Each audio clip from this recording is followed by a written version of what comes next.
ভূমি কি তোমাকে ফোন করেছিল? না, বাদ দাও। অনুর বিয়েটা আমি দেখছি ভাবি, দায়িত্ব যখন নিয়েছি পালন করব। ভাবি, একটা কথা তোমাকে বলতে খারাপ লাগছে, আবার না বলে উপায় নেই। বলো না। ভাবি, আমার একটু হাত টানাটানি যাচ্ছে। ভূমির বিয়েতে অতগুলো টাকা খরচ হলো, দাদাভাইয়ের জন্য কতদিন অপেক্ষা করব বলো?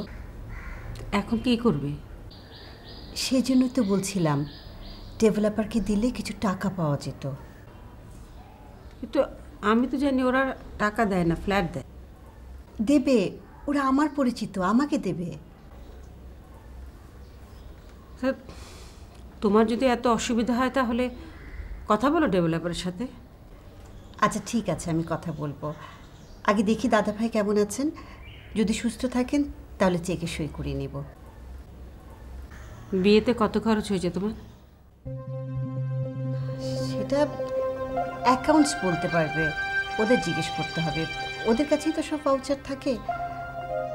তুমি চিন্তা করো না তো ভাবি, অনুর বিষয়টা নিয়ে ভাবো। ছেলের কিন্তু মেয়েকে খুব পছন্দ। অনুর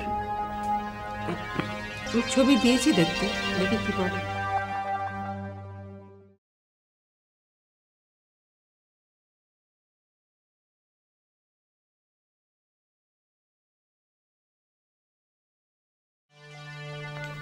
তাই জানো, ফুপিনা এক কাণ্ড করেছে। তুমি এখন নিজ থেকে ছেলের ঠিকানাটা নিয়ে একটু যোগাযোগ করো। আমার করাটা কি ঠিক হবে? আরে কেন না, তুমি কাজটা করলে মা অনেক খুশি হবে। আচ্ছা ঠিক আছে, আমাকে নাম্বারটা দাও, আমি এক্ষুনি যোগাযোগ করছি। হ্যাঁ দিচ্ছি, আমাকে কার্ড দিয়েছে। একটু